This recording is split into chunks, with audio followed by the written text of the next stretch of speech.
People think the countryside is peaceful. Quiet roads. Dark fields. Old homes where nothing ever changes. But if you've ever spent a Halloween in a village, you know the quiet doesn't mean safe. It just means there's more room for things to hide. More space for secrets to sit in the ground for years, waiting for the right night to crawl back up. These are 3 stories people from villages told me.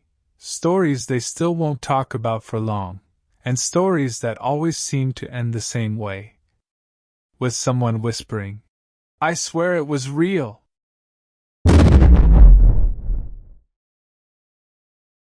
In my village, there was a road nobody liked using after dark.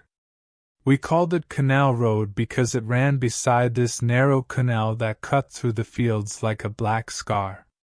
During the day, you'd see kids riding bikes there, farmers walking home, stray dogs sleeping under trees. Normal village stuff. But at night, the canal looked different. The water didn't reflect the moon right. It didn't move the way water should. It just sat there, dark and thick, like it was holding its breath. And at the end of Canal Road, there was one house. It wasn't abandoned. That was the worst part. Someone lived there. Or at least, the lights sometimes came on. I was 17 when this happened. Halloween wasn't a huge thing in our village like it is in cities, but we still had our own traditions. Kids carving cheap pumpkin faces, older boys daring each other to go places they shouldn't, and families telling scary stories after dinner like they were prayers. That year, my friends and I decided to do what every village kid does at least once: go down Canal Road at night. There were 4 of us: me, Bilal, Samir, and Arif. Bilal was the loudest, always trying to look fearless. Samir was the one who laughed when he was scared. Arif barely spoke at all, but when he did, it was usually something that made you uneasy. We waited until around 11:30 p.m. The village was mostly asleep. Even the dogs were quiet. We met near the small shop by the main road. Bilal showed up with a phone flashlight, Samir had a cheap plastic mask from a festival stall, and Arif just had his hands in his pockets like he didn't care. I told them, "We go down, we take a picture near the last house, and we come back." "That's it." Bilal smirked. "Picture? I'm going inside if the gate's open." "No, you're not," I said. He leaned close, like he was sharing a secret. "My cousin swears there's an old woman living there who talks to dead people." Samir snorted. "Your cousin also swears he fought a snake with a stick." Arif finally spoke. "My uncle told me not to look at the canal water at night." We all looked at him. "Why?" I asked. Arif stared down the road like he could already see it. "He said if you look too long, something looks back." Bilal laughed too loudly, like he wanted the fear to run away. "Okay, ghost expert. Let's go." And we went. The farther we walked, the colder it got. Not normal cold. It felt like the road was swallowing warmth. The fields on either side were just black shapes. The canal to our right made no sound. No frogs. No insects. Nothing. And our footsteps sounded too loud. Samir tried to joke. "Imagine if something just jumps out right now." Bilal shined the flashlight into the fields. "Nothing here but rats." But the second he said that, we heard a splash. Not a big one. Like someone dipped their hand into water. We all stopped. Bilal aimed the light at the canal.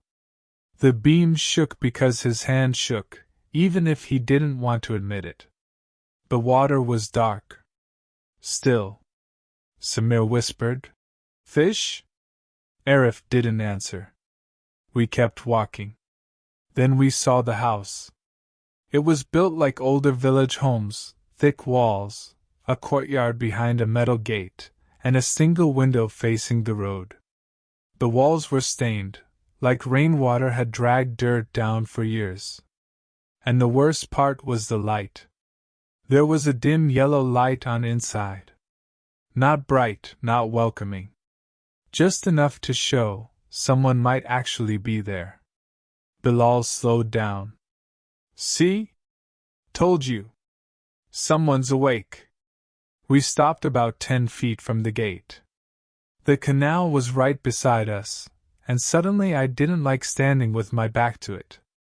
I said, "Okay. Picture and go." Samir held up his phone and snapped a quick photo. The flash lit up the gate for a second, and the metal bars threw shadows across the yard. And in that single flash, I thought I saw something standing behind the bars. Not a person exactly. Too thin. Too tall. Like a shape wearing someone's body wrong. The flash ended, and it was gone. Samir lowered the phone. "Did you see that?" Bilal laughed again, but weaker. "You're seeing things." Then we heard a sound from inside the house. A slow dragging noise. Like something heavy being pulled across a floor. Bilal stepped closer to the gate, trying to prove he wasn't scared. He grabbed one of the bars and leaned in. "Hello?" he called. "Anyone home?" The dragging stopped. Then, from inside the courtyard, we heard a soft voice. Not loud. Not angry. Just close. "Why did you wake me?" We froze. Samir whispered, "That's a woman." Bilal let go of the bars like they burned him. "Sorry, Auntie, we were just—" The voice cut him off. "You brought the water with you." That made my stomach drop. Because we hadn't said anything about the canal? Arif took a slow step back. "Let's go." Bilal shook his head like he was trying to clear it. "Auntie, we're leaving." A pale face slid into view behind the gate bars. Not walking into view. Not stepping out.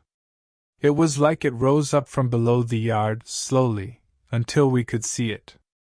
An old woman's face, but the skin looked too smooth, too tight. Her eyes were wide open, unblinking, and they weren't focused on Bilal. They were focused on the canal.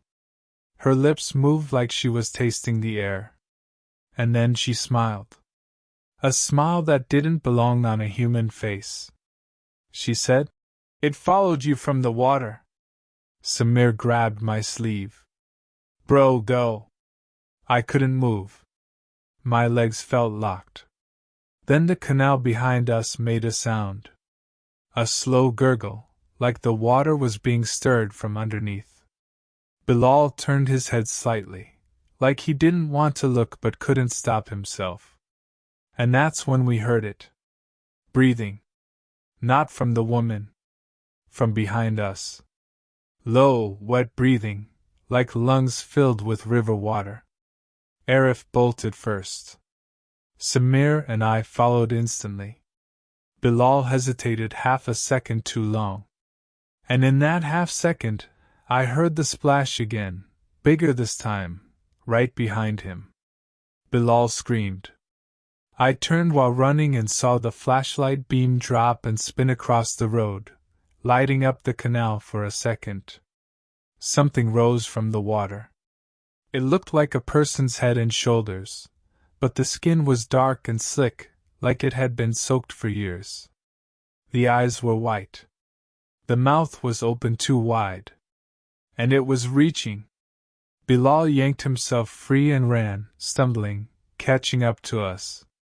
None of us stopped until we were back near the main road where the streetlight worked. We stood there, breathing hard, trying to act like we were fine. Bilal's hands were shaking so badly he couldn't even pick up his phone. Samir kept repeating, "Did you see it? Did you see it?" Arif didn't speak at all. He just stared at the dark road like he expected something to come crawling after us. I said, "We're never going back." Bilal nodded fast. Yeah. Never." We split up and went home. That night I couldn't sleep. I kept hearing that wet breathing in my head. Around 3 a.m. my phone buzzed. A message from Samir. Just one sentence. "Look at the photo." I opened the picture he took at the gate. At first, it looked normal. Dark gate. Old walls. The dim light inside. Then I zoomed in. In the shadow of the courtyard behind the bars, there was a figure. Tall and thin, like I remembered. But that wasn't the worst part. The worst part was its face. Because it wasn't looking at the camera. It was looking straight past it. Toward the canal. And its mouth was open, like it was smiling the same way the woman smiled.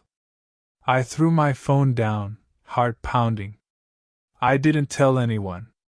The next day, Bilal didn't come to school. His mom told people he had a fever. But Samir messaged me again that afternoon. "Bilal's coughing up water." I didn't believe it. Until I saw Bilal 2 days later. He was sitting outside his house, wrapped in a blanket, eyes empty like he hadn't slept in weeks. I tried to joke. "So you still want to go inside that house?" He didn't laugh. He leaned forward, voice low, like he was ashamed. "I can hear it at night," he said. "Hear what?" He swallowed hard. "The breathing. In my room. Like it's right next to my bed." I felt cold again. "What do you mean?" Bilal's eyes watered, and he whispered something that still makes my skin crawl. "I wake up with my mouth full of canal water." Then he looked at me like he wanted help. And said, "I think it came home with me." That night, Bilal disappeared. His family said he must have wandered off because he was sick and confused. They searched the fields. They searched the roads. They even searched Canal Road. But nobody went near the house at the end. And they never found him. A week later, some kids swore they saw a boy standing by the canal at night, dripping wet, staring into the water like he was waiting for something to call him back in. And every Halloween since then, when the village gets quiet, people say you can hear wet breathing on Canal Road. Like something is still walking home.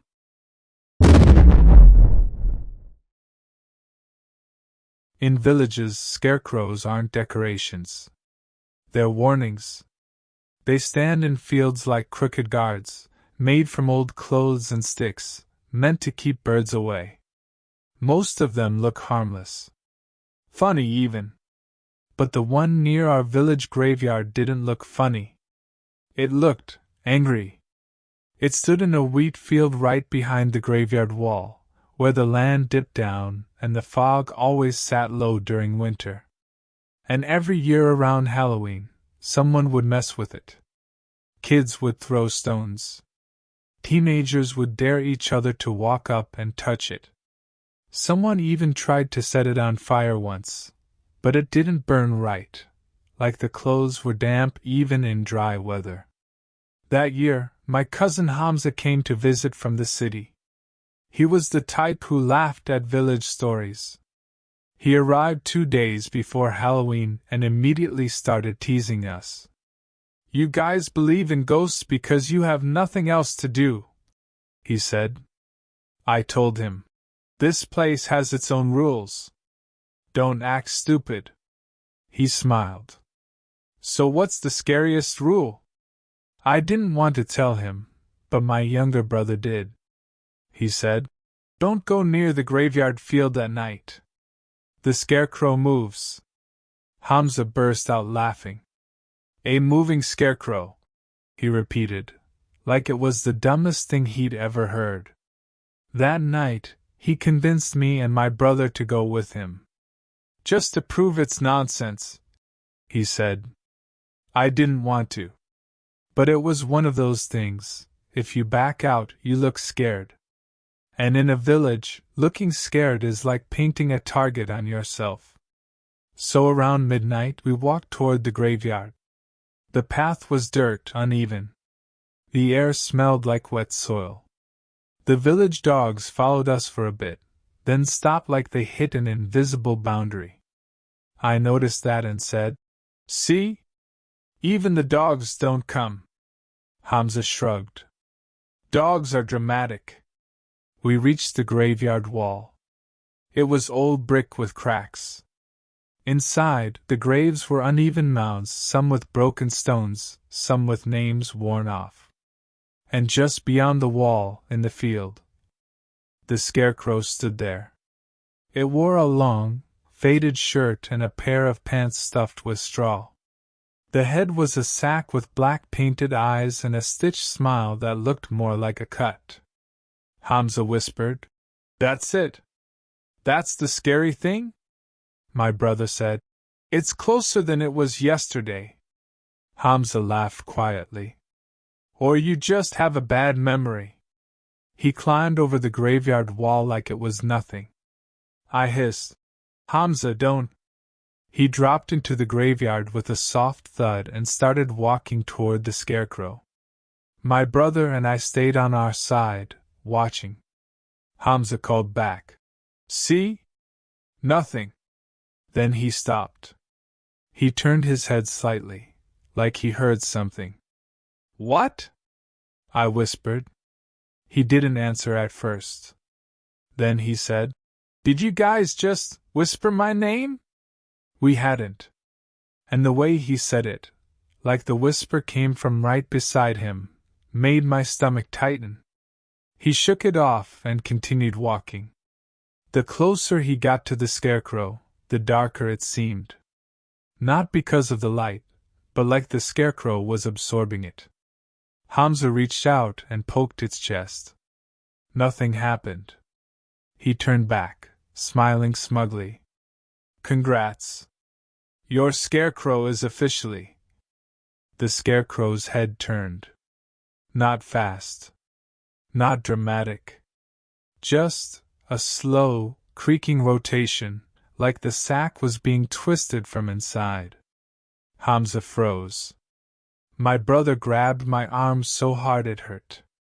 The scarecrow's painted eyes were now facing Hamza directly. Hamza whispered, "No, no, you did that." I shouted, "I didn't touch it." Hamza stumbled backward, trying to laugh, but the laugh died in his throat. Because the scarecrow's arm lifted. Straw crackled.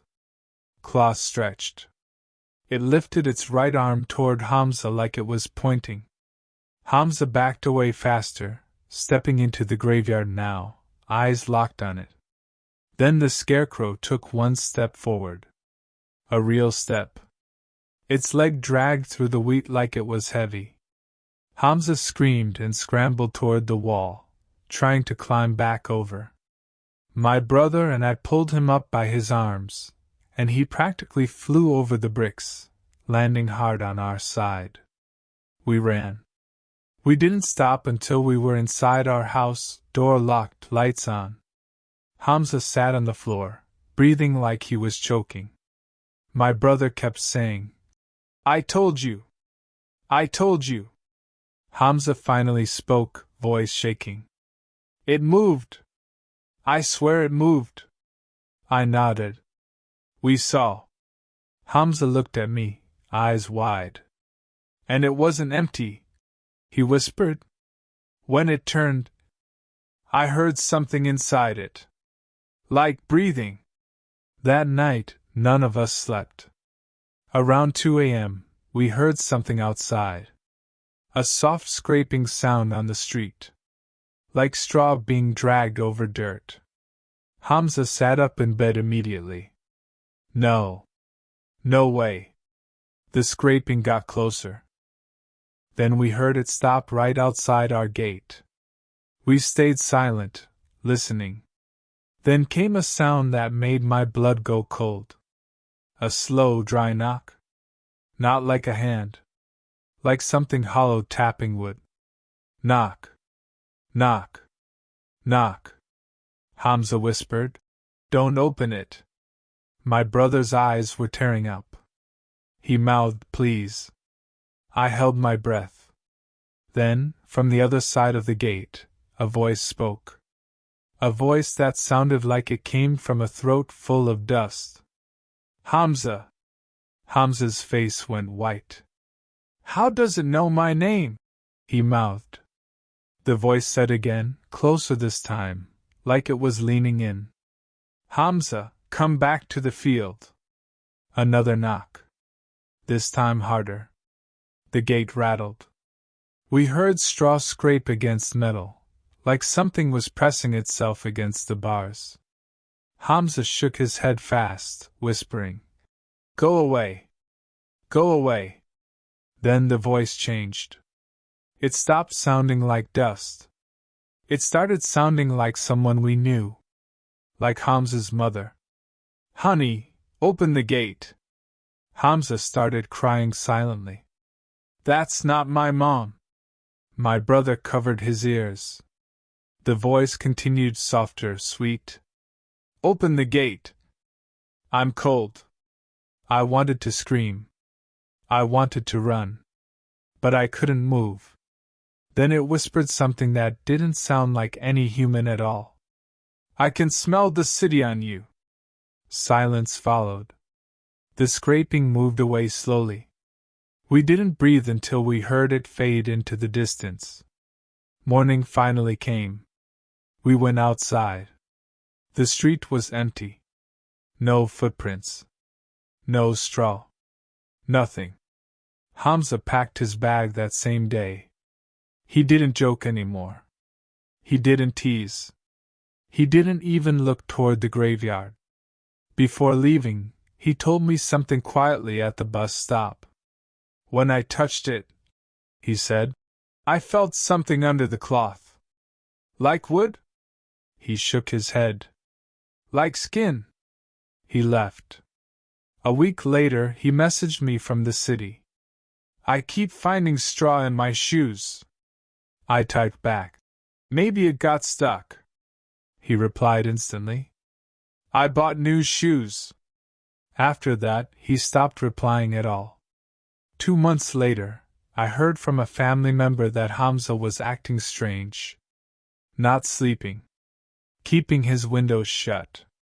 Saying he heard something scratching at his door at night. Then one night, he went missing. The police found his phone on the floor of his apartment, screen cracked. The last thing he searched was how to get rid of a scarecrow curse. They never found him. But the villagers still say, every Halloween, the scarecrow behind the graveyard looks different. Newer clothes. Fresher straw. And sometimes, if the fog is thick enough, it looks like it's smiling wider than before. There's a kind of fear you only feel in villages. It's not the fear of crowds or strangers. It's the fear of familiar things turning wrong. A quiet lane you've walked 1,000 times, suddenly feeling like it doesn't want you there. A neighbor's voice, suddenly sounding like it's coming from somewhere it shouldn't. This story happened to my aunt, and she refuses to tell it herself. She says if she speaks about it too much, it notices. So I'm telling it the way she told me, with her eyes fixed on the floor, hands shaking around a cup of tea she never drank. It was Halloween night, and she was home alone. My uncle had gone to another village for work. The kids were staying at my grandmother's house. My aunt was supposed to sleep early. The village was quiet, but she said the quiet felt forced. Like the night was holding its breath. Around 12:40 a.m., she heard a knock on the front door. Not loud. Just a polite knock. She sat up in bed and listened. Another knock. She thought maybe it was a neighbor, maybe something happened.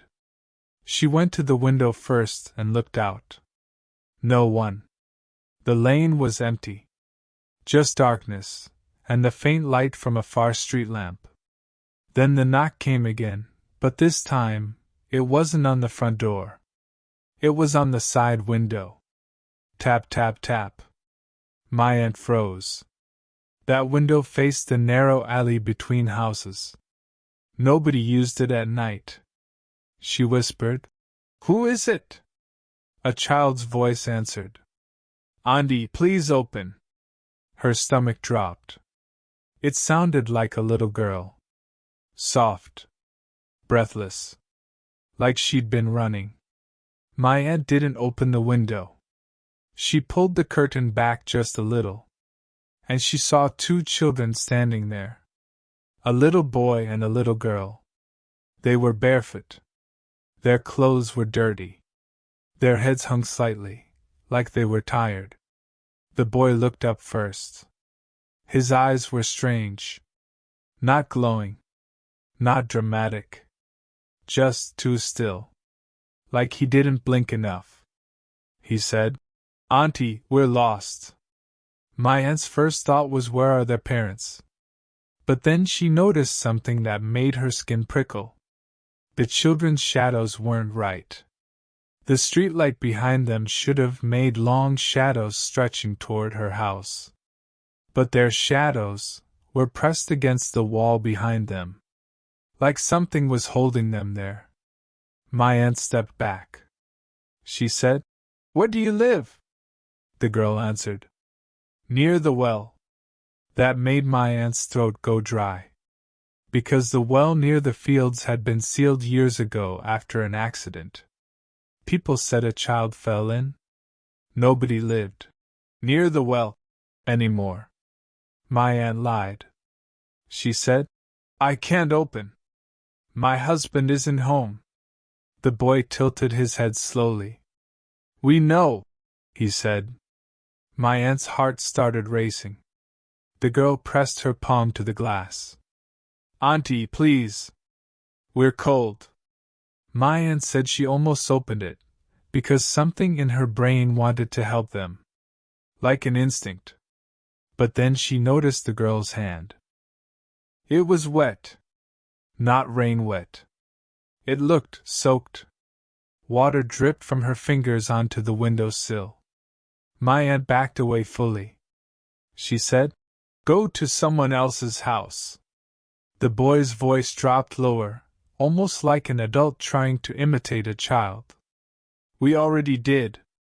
Tap, tap, tap. Now the knocking came from the front door again. As if someone moved instantly. My aunt spun toward the bedroom door, then back toward the window. The children were still there. But now, the girl was smiling. Too wide. Too calm. She said, "Auntie, you didn't even ask our names." My aunt whispered, "What are your names?" The boy smiled too. And he said something that didn't make sense. "Your children." My aunt's legs went weak. She didn't have the courage to look away, but she forced herself to step back, grabbing her phone. She called my uncle. It rang. And rang. No answer. She tried her neighbor. No answer. She tried my grandmother. No answer. Then her phone screen flickered. The call ended by itself. The lights in the room dimmed for a moment, then returned. And the knocking stopped. My aunt stood there in silence, waiting. Then she heard a soft sound from the kitchen. A chair scraping the floor. She froze. She hadn't gone into the kitchen. She was alone. Then a child giggled. From inside the house. My aunt sprinted into her bedroom and locked the door, pressing her back against it like it could keep the world out. She sat there holding her breath, listening. Footsteps. Bare feet. Slow, careful steps in the hallway. Then, a whisper right outside her bedroom door. "Auntie!" She started crying silently. The whisper continued playful. "Why won't you look at us?" Then came a new sound. A wet dripping, like water falling onto tile. Drip. Drip. Drip. My aunt covered her mouth to stop herself from making noise. The whisper turned into a soft chant. "Open the door! Open the door!" Then, suddenly, silence. So complete it felt like the world ended. My aunt waited. A minute. 2. Then she heard a knock on the bedroom door. Not hard. Just polite. A child's voice said, "Auntie, we're inside now." My aunt squeezed her eyes shut. And that's when she smelled it. Mud. Old water. The smell of the sealed well after rain. The doorknob slowly turned. Not shaking like someone forcing it. Turning smoothly, like someone had the key. My aunt whispered a prayer. And the door opened. Just a crack. A thin crack of darkness. And from that crack, an eye looked in. Not a child's eye. Too big. Too pale. Too close. It stared at her without blinking. And then the voice came again, but not from the hallway. From behind her. Right next to her ear. "Auntie, you should have opened the window!" My aunt screamed and swung around. And there was nothing. Nothing behind her. Nothing in the room. When she looked back at the door, it was closed again. Locked. Like it had never opened. But the wet smell remained. And on the floor in front of her bed, there were small wet footprints, leading from the bedroom door to the corner of the room, and then up the wall. As if whatever made them didn't walk like a person. As if it climbed. My aunt didn't sleep until morning. When the sun rose, my uncle finally called back, confused why she was panicking. He said his phone had no missed calls. My aunt told him everything. He came home early. They searched the house. Nothing. No mud. No water. No footprints. Until my aunt opened the window in the alley. On the outside sill, there were 2 small wet handprints. And carved into the dusty wall beside them were words, written like a child scratching with a nail. Next year. My aunt moved out of that house within a month. But every Halloween, no matter where she lives, she hears it. Polite knocking. After midnight. And sometimes, when she's alone, she hears a child's voice whisper from the darkest part of the room. "Auntie, please open." Those are the kinds of stories that stick with people in villages. Not because they're loud or flashy, but because they feel like something that could happen to you, on a quiet road, in a familiar field, or at your own front door. Which story scared you the most? Comment below and subscribe for more true horror stories.